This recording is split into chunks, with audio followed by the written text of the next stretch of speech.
My first day was great. I met my trainer, and she is amazing. I absolutely love her, and I'm so grateful. I know that the Lord put me with her for a very specific reason. And our first day was great. Our first day we went to the home of one of the, it was a part member family, and so we went to their home and had, it was around winter time, so we went and had like arroz con leche, and we just like had the pan dulce, and so we sat there for a while and just talked. And I remember sitting there thinking, like, these people are speaking in Spanish and I have no idea what they're saying. And like, I thought I left the MTC having a pretty good understanding of Spanish, and that was completely wrong. But with time, that got a lot better. But my first week was interesting. Once receiving the prompting that I was to serve a mission, I never looked back. I never doubted. I had several kind of things that came up before I left on my mission that were stopping me from going, but I didn't let it, because I knew that's what I needed to do. And I was stubborn, and I knew that's what I was supposed to do, so I went and did everything that I possibly could to make sure that I was going to go. And in the MTC, again, I felt so strongly, and I never doubted that I was supposed to be there. But upon going to the mission field, things kind of changed, and I spent my first week very, it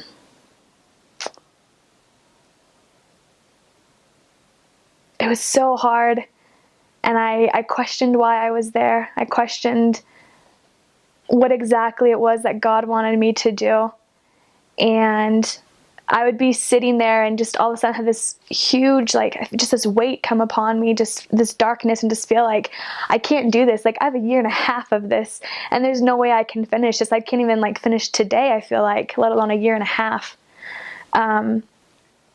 But through a lot of prayer and through a lot of studying and tender mercies from the Lord, I got that second confirmation that I needed, that this is where I needed to be, that I was to be on my mission, serving my brothers and my sisters. And in with that, there's a larger story, but it changed everything for me. And after that, I never second guessed. I felt like I didn't know the gospel, that I really didn't understand it. And I'm a missionary, like, that is my purpose, is to preach the gospel of Jesus Christ. And I felt like I didn't understand that. And so if I don't understand the gospel, if I don't understand how to teach that, then what purpose do I have as a missionary? And that came with a lot of hard work on my part. And I felt like I got to the point where I knew the gospel personally. And with that, I was able to teach more efficiently, and those feelings of inadequacy slowly left. I mean, of course, there was always some feelings, but not as strong. I honestly had no expectations. Like, I never heard people talk about their missions growing up, especially my family. Like, I was the first woman to serve in my family. My dad had served, but he didn't really talk about his mission a whole lot. So I had no expectations of what was going to happen. And I was kind of grateful for that, because my mission, it was just incredible. And that first week and that first transfer was just amazing. The things that I learned from my trainer and the people that we were able to teach, and just seeing the tender mercies of the Lord every day in our lives and in the lives of those that we taught was just incredible. So our mission it's pretty small, actually. It covered East LA, not completely downtown, but part of East LA, and it went far east to, like, it's called Chino. So it went east that way. I don't know how many miles or how big or anything, but there was Spanish, English, Armenian, Chinese. I think that was the main languages that we had. And we had our zones, and everything were completely separate. So English had their own zones, Spanish had their own zones, Chinese had their own, and our districts were also very separate.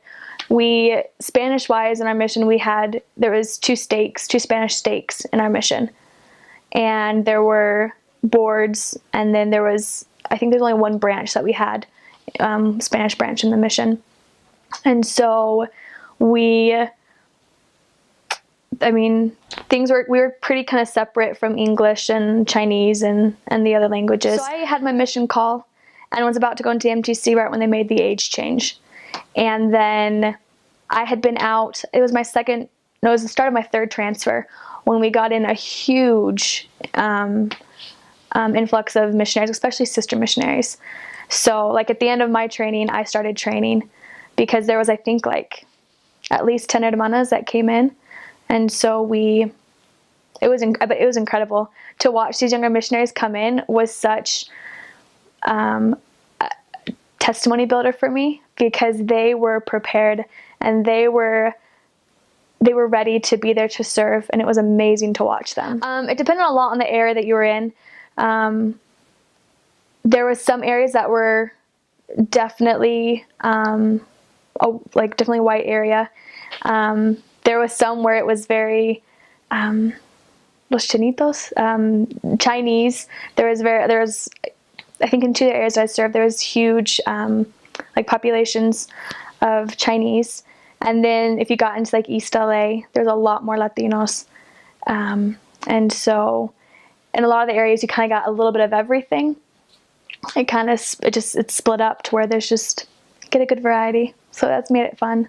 Mm-hmm. And there was some variety. I mean, like there were some people from Ecuador or Colombia, but the majority was from Mexico. For where I served in with the Latinos, a lot of them were first generation. They had just come to America. Some of them their parents had come, but the majority of them were first generation. I absolutely love this culture. Like, I love these people with all of my heart. They are incredible. They will give you the shirt off their back. They are the most loving and most kind people you will ever meet. We could be walking on the street and start talking to a family that's outside having a barbecue, and they will immediately invite you into their home. That you will meet their family. They'll like the abuelos and the bisabuelos. Like you meet everyone. You meet the entire family, and they accept you like you are their family. And that is one thing that I will take away and apply in my life forever. Just that unconditional love for everyone that you meet. For a better life. A lot of them hearing some of the stories that they had, like the experiences that they had in their life, it breaks my heart. And so they came here to have a better life. A lot of the parents, when you hear them talk about why they came here, was for their children. So they had a safer environment. They value family above anything. And so that was one thing that was really great because, I mean, in our religion, family is for eternity. And so that was one of the things that was really great to be able to teach to these people, was that their families can be together for eternity. And that was one point that was really great because their families are so important to them.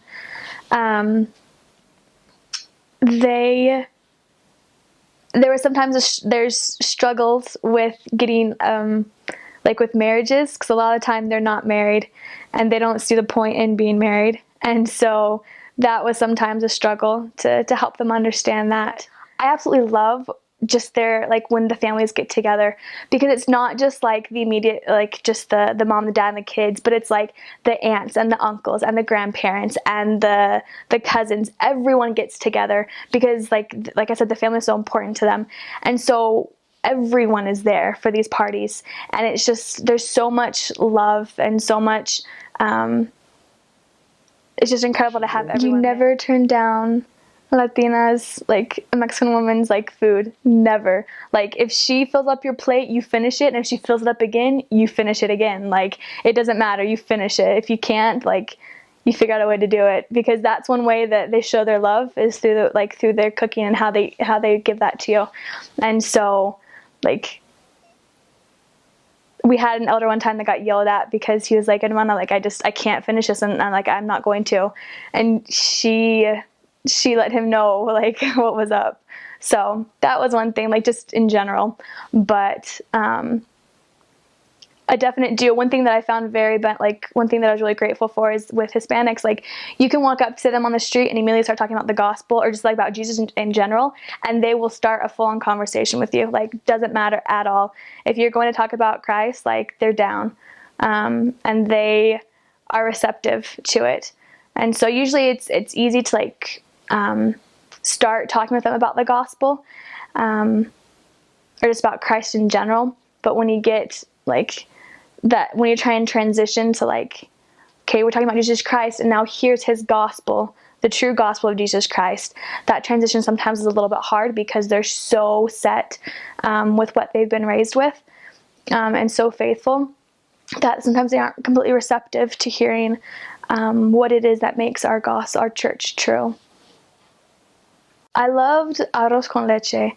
So it's just like rice, and they like put it on a pot, and they have like milk in it, and they put like something, and they have like all these ingredients. Oh my gosh, it is so good. Like that was one of my favorite things to eat in the winter. And they also had champurrado, which is kind of like a hot chocolate. It's so good. Oh my gosh, I loved it. It's so good. And you have tortillas at every single meal, regardless of what you're eating. So like you have to learn to pack away the tortillas super easily.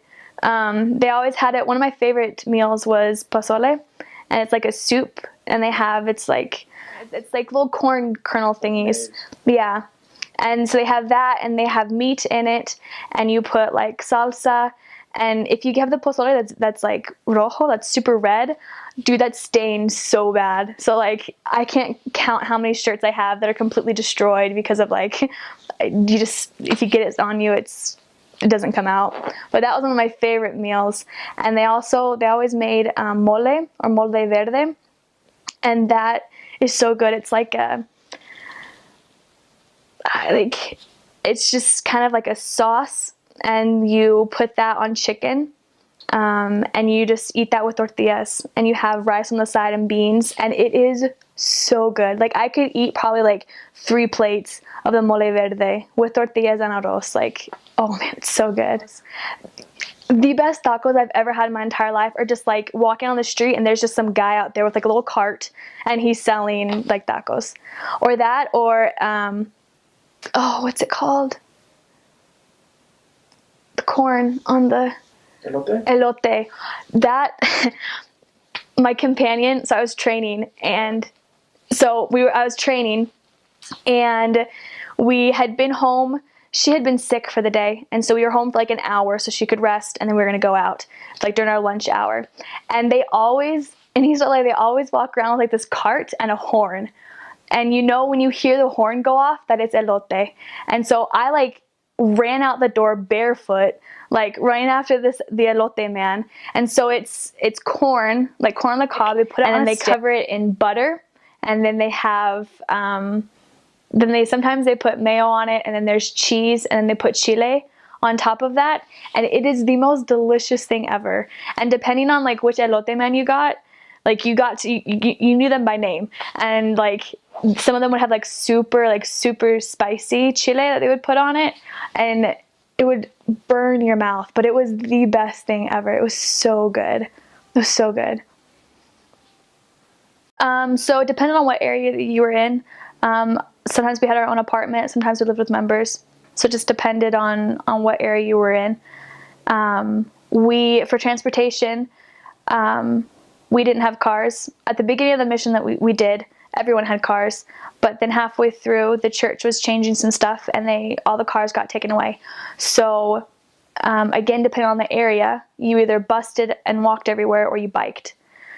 So for a good chunk of my mission, I biked everywhere, which was fun in a skirt. And so like you have to so that was interesting, but I loved it. Buses were my favorite form of transportation ever, because you just get on the bus and you go sit down next to someone and you start talking, and it's incredible. So the bus, and then you walked everywhere, and we tried a lot to get members to help us out, but that was one thing that we struggled with a lot, was getting the members to help us out with coming on lessons and stuff. But that again depended on the area you were in.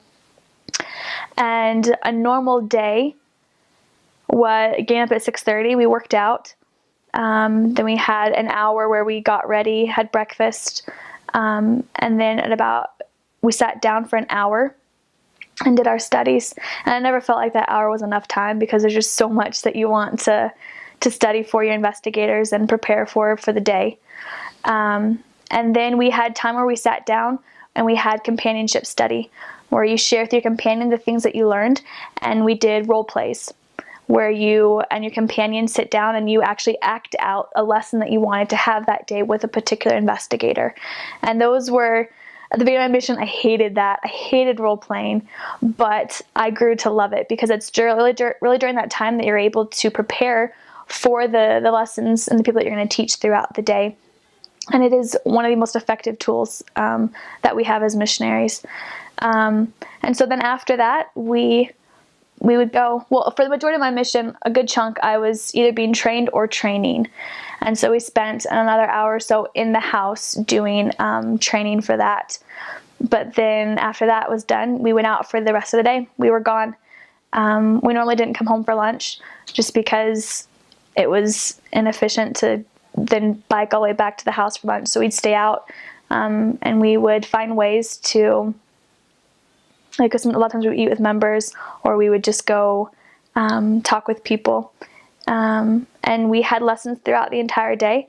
The night before, we plan out every single hour of the day and what we're going to be doing specifically. So then when it's that day and we're going through it, we know exactly what it is. It's 3:00. Okay, we're going over to Maricelas to teach about the gospel of Jesus Christ, the steps. Or at 5:00, we've got dinner with Gonzalez, and we're going to, sit down and share this specific message with them after dinner, and ask for referrals if they know anyone that we could share the gospel with. And so you have every single hour planned out throughout the day. And so we did those exact plans, and then, followed the Spirit definitely if we felt like we needed to go be somewhere else at a different time. And then we were home by 9:30 every night. We spent an hour planning for the next day and exactly what we were going to be doing. And then we would prepare for bed, write in our journals, say our prayers, do all of that, and by 10:30 be out, and then wake up again the next day and do it all over. Jose Angel,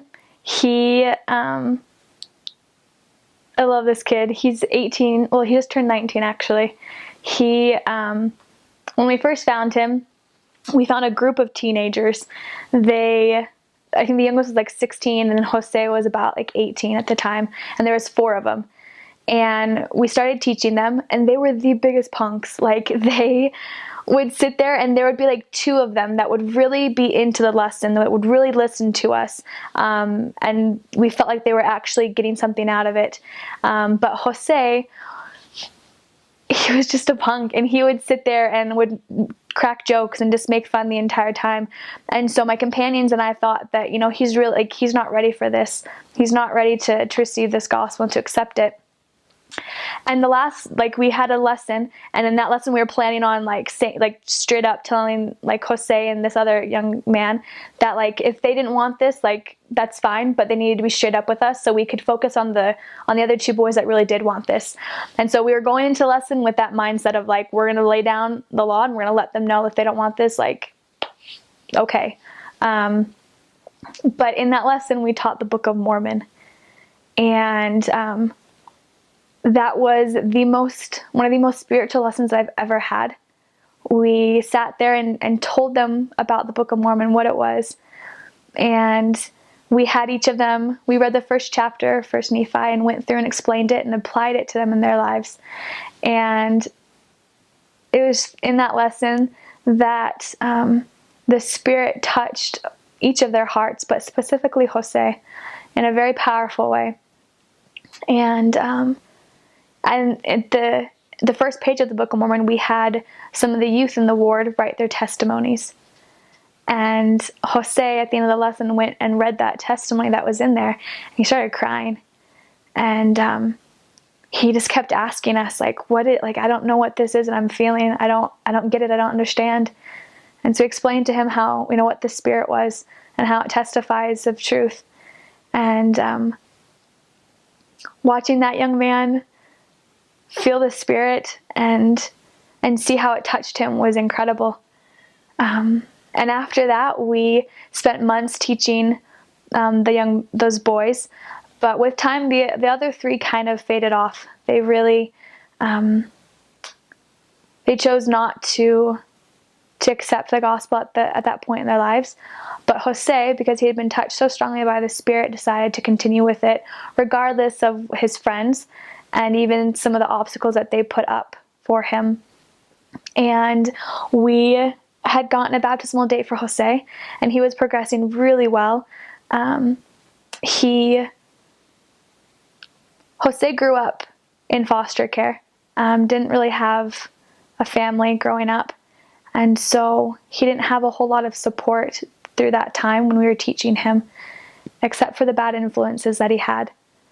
And so there came a point about a week before his baptism that he just dropped off the face of the earth. Like, we couldn't contact him. He was never home, nothing. And we knew that it was because of the influences that were around him and that they had a negative effect on him. And so my companions and I did a lot of praying, and we eventually were able to get in contact with him. Actually, he contacted us, and I'll never forget that phone call. He called and just said, like, I'm done. This is it. I don't want any more of this. I'm done with y'all and with the church, and just I can't do this. And so we did a lot of praying, and we went to go sit down and have a lesson with him. And when we went, he allowed us to come over one more time. But when we got there, he wouldn't even let us in the front door. Like, he was just he was done with it. And that was it. He just completely was gone. He wouldn't let us come over and see him. He didn't want anything to do with us. But then 2 weeks later, and this was still after, like, I had been praying so hard and fasting, and 2 weeks later, he just shows up at church. And he showed up in church for the first time in a white shirt and a tie. Came back and said that he was sorry and that he wanted to learn about this gospel because it had had such a powerful and positive effect in his life. So we started teaching him again, and something had just switched, something had changed. He had received that strength that he needed from reading the Book of Mormon. That's what he said, that those 2 weeks that we hadn't had any communication with him, he was still reading the Book of Mormon, and that's what had given him the strength to come back to church that Sunday. And watching Jose Angel be baptized was one of the best experiences that I've ever had.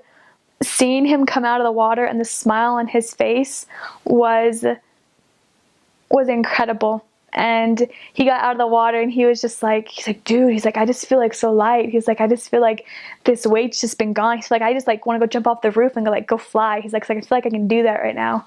And he was just ecstatic. And that was towards the end of my mission. I think I had a transfer left after that. But since then, I've kept in contact with him almost weekly. And he got his patriarchal blessing, which has been a huge strength to him to see what it is that God has in store for him and how special he really is to our Heavenly Father. He received the priesthood, which has also been a great strength to him. And I actually just talked to Jose this week, and he put in his mission papers. And so he's going to go serve a mission for the Lord now. And he's going to be the first one in his family to go and do that. And he's going to, he's like, I'm a pioneer, dude. He's like, I'm starting this fresh, you know? He's like, I'm setting the example for my future children. And watching him and his progress in the gospel has been the biggest testimony builder for me personally. Just to see how the Book of Mormon can affect and change someone's life, but how the atonement of Jesus Christ, when applied in our lives, really does change everything. To see a young man who was mixed up in some pretty bad stuff to now being prepared to go serve a mission is incredible. because that all has to do with the atonement of Jesus Christ. They value family above anything. And so that was one thing that was really great because, I mean, in our religion, family is for eternity. And so that was one of the things that was really great to be able to teach to these people, is that their families can be together for eternity. And that was one point that was really great because their families are so important to them.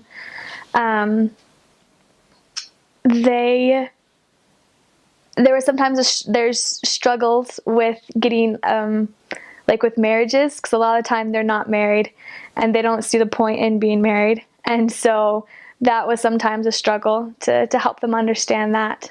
I think the biggest thing that we faced was like with the Virgen Maria, like how they believe that you have to pray the Virgin Mary, you have to pray to her in order to like communicate with God and with Jesus.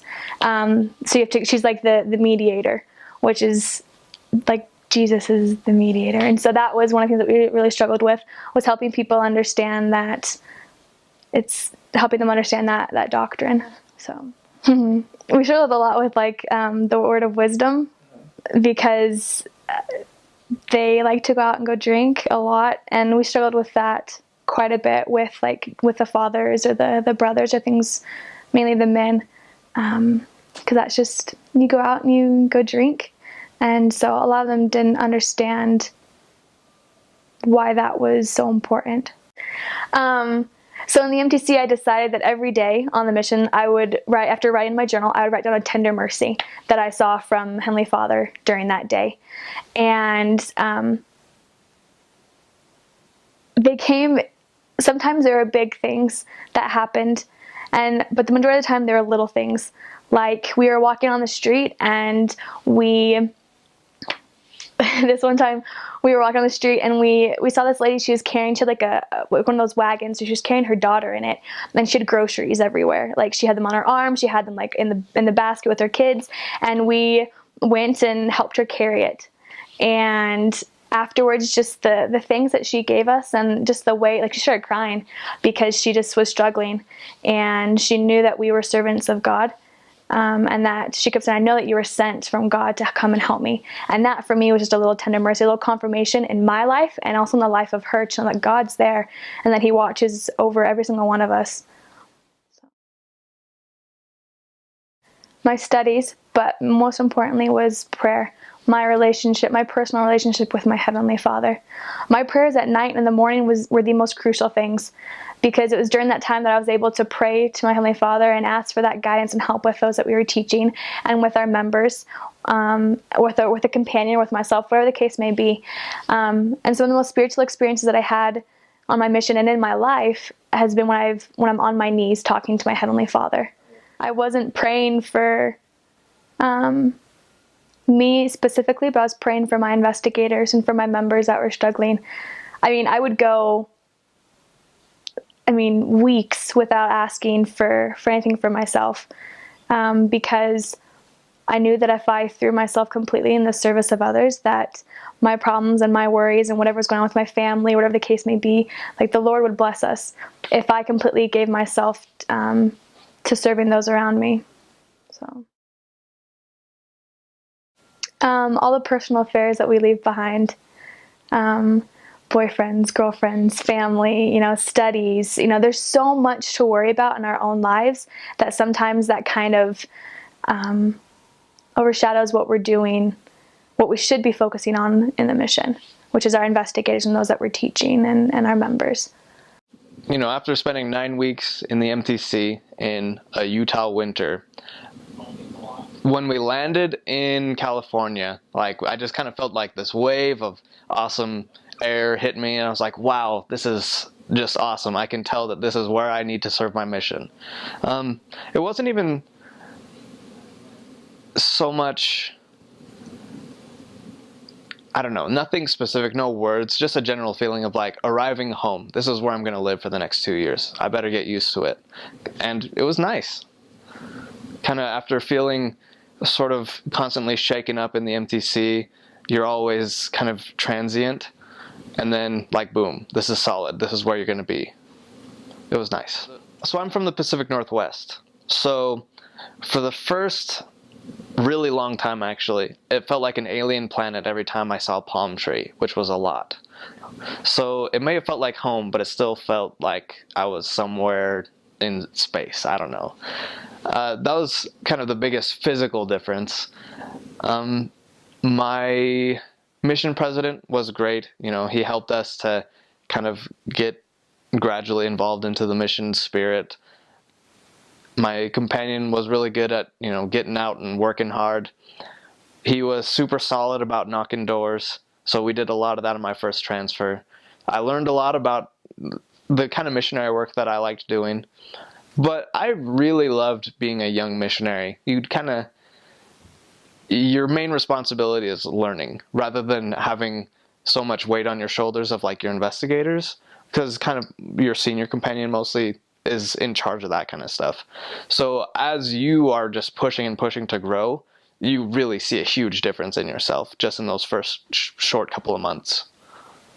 So the Arcadia mission is one of the smallest missions in the world, but at the same time it is one of the highest population density missions, at least in the United States. Obviously I have places like Hong Kong and New York and stuff that just totally devastated, but there are a lot of people there. But there's also a lot of missionaries. When I served, there was about 180 missionaries there. Now there's like somewhere over 200, around 250, and it's all in just this very, very small area. Like we could drive a car in traffic from end to end of our mission and get there in like 45 minutes. So very, very small. Let's see. We have a little bit of East LA. We've got Pasadena, places like Chino. There is a lot of like immigration populations, so a lot of like ghettos. You have entire cities that just have people from China. You have entire neighborhoods of people just from El Salvador or Mexico. There's actually a couple spots where there are people from Germany even, or Portuguese, or Portugal. It's crazy. People from everywhere in the mission. It's a veritable melting pot. We have apparently the biggest track meet in the United States happens in that mission. It used to be right across from the mission home. We have horse racing. That's all stuff that I've never really seen. One of the interesting things about Arcadia is that a long time ago they had like an aviary burned down, and a bunch of parrots escaped, and they just took to the area. So you have these parrots everywhere that they're not really supposed to be there, but they're down, so they stuck around. Let's see, because of the huge diversity, you actually have there's a lot of interesting religious backgrounds that you can run into. They're the biggest Buddhist temple in the world outside of the Eastern Hemisphere is in that mission. That's kind of an interesting thing. So running into Buddhists is not something that is uncommon. People without a Christian background. It happens all the time. For me, I served in Spanish, so anytime I ran into those people, I just had to refer them over to the Chinese-speaking elders. But we found a lot. It was kind of cool. Interesting to have that experience of talking to people who really didn't have that Christian background. That, I don't know, a lot of the times that's where you start. It's like, oh yeah, you believe in Christ? Kind of a deal. But with this, you couldn't do that all the time. So obviously we had English and Spanish. There were Armenian elders. There were, we had Filipino speaking, so Tagalog. We had a Tongan companionship. There was, Samoan wards and stuff, and occasionally missionaries that already knew Samoan would get sent to those. We had some Korean elders. We had some migrant American Sign Language missionaries that were in charge of our mission and also the mission north of us. So we had a lot of languages that were covered in our mission. Well, the food that you eat in serving a Spanish-speaking mission is amazing, especially in a high Latino population area like East LA. Just that whole region is steeped with like the right ingredients, the know-how for the most amazing Mexican food and Latino food that you've ever had. Culturally, feeding people is a really important thing in Latin culture. So anytime you go to a house, you can usually be expected to be offered something, whether it's just, from a glass of water to handmade tortillas and beans that they were just tossing up at the time. The thing is, though, that because it is so culturally important, it's also really important that you don't turn it down, which, it's good and bad. Like, if you're in a hurry and you have to turn somebody down, you could accidentally offend somebody. And, I mean, even if really you had no choice, like, they won't see it that way. They'll be like, oh, well, they didn't like my food. Like, what's the deal? But it's seriously some of the most, like, loving attitudes towards giving that you'll ever see. Also, my stomach expanded there more than it ever has in my life. I was able to eat a lot at the end. At the beginning of my mission, it was hard just because you're kind of getting used to having to eat seconds and thirds and fourths sometimes if people would offer it to you, because you still had to take it. But eventually, I got pretty good at that. As for the types of food, the members love it. Well, the members from Mexico love it if you can eat spicy foods. They love finding, these missionaries that come in and they can just totally take any kind of chili that they can throw at them. Some other great foods, you've got pupusas, you've got like ají de pollo, you've got... A lot of people don't like menudo. I loved menudo. It was really good. So you have just this very wide range of foods from different countries and cultures. So Spanish work in the Arcadia mission, it's not really hard to get immersed in the language. That was actually one thing I was worried about, was, oh man, like, I'm serving stateside and I have to learn this language. How am I going to be able to do that if I have this crutch? I can always fall back on English. But there are entire areas where nobody speaks English, and as long as you're willing to put yourself out there and speak your language whenever possible, you're going to learn a lot. People ask me, oh yeah, like, you've got pretty good Spanish. How did you learn it? It's like, well, I learned it by sounding like a complete fool for the first 6 months of my mission. Just don't be afraid to use your language, even if you know you're going to mess up. That's how you learn. That's what I would recommend for learning the language. Just don't be afraid of sounding like an idiot, because you will. Just take that for granted. Culturally, they're down to help you out. They love it when you've got these little güeritos that speak Spanish. They love it to death.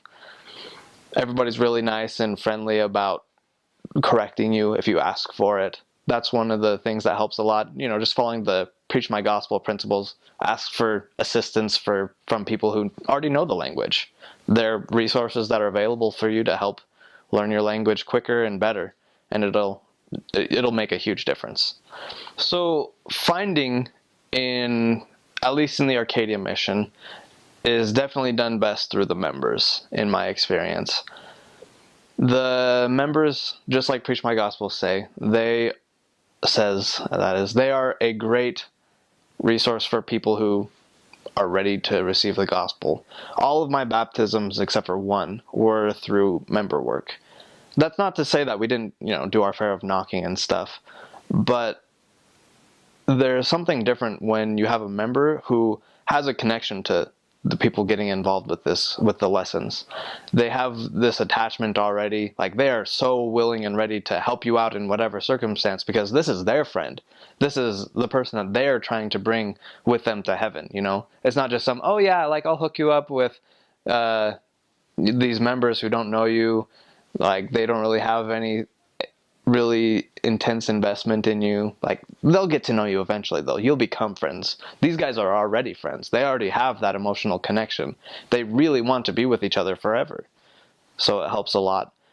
Also, as long as you're really willing to put yourself out there as a trustworthy missionary, you're not going to scare anybody off. You're really going to have the needs of the people in mind. The members will be willing to bring you their friends and their family, their husbands and wives and their children into the gospel.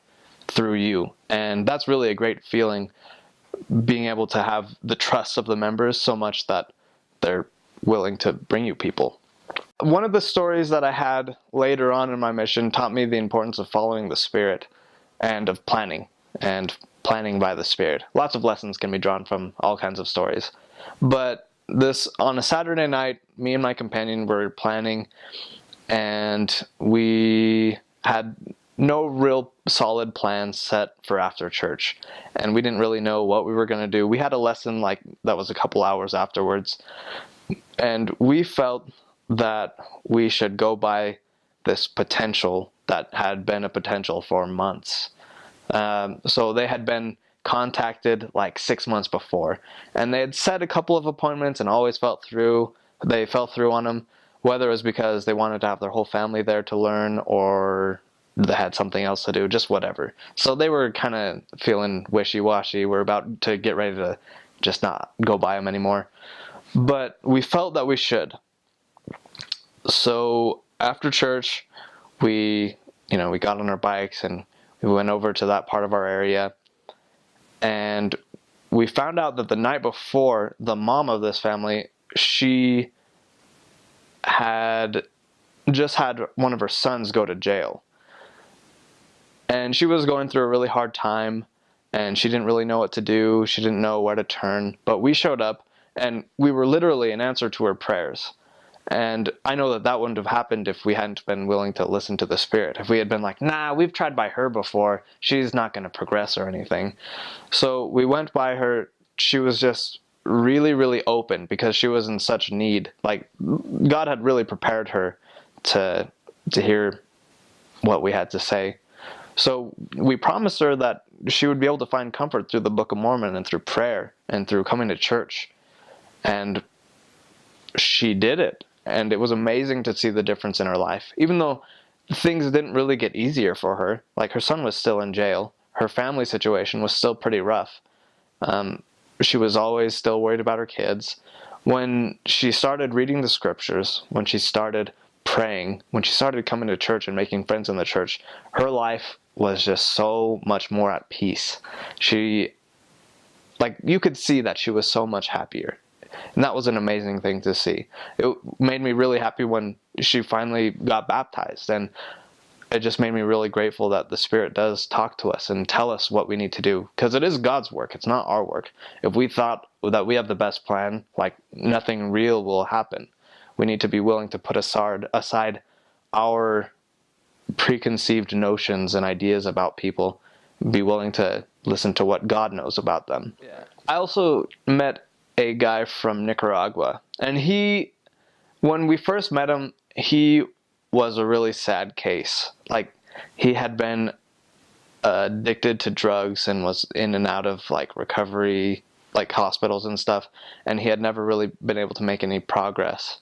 And he had lost his family, he'd lost his job, he had nothing. He came to us kind of as a referral. His sister had told him, well, you should probably go get some help. You could talk to these missionaries and they might be able to help you out. So this guy, he came to us and he called us on the phone, approached us, and he was legitimately humbled. His circumstances had humbled him to the point that he had no other option but to go to God.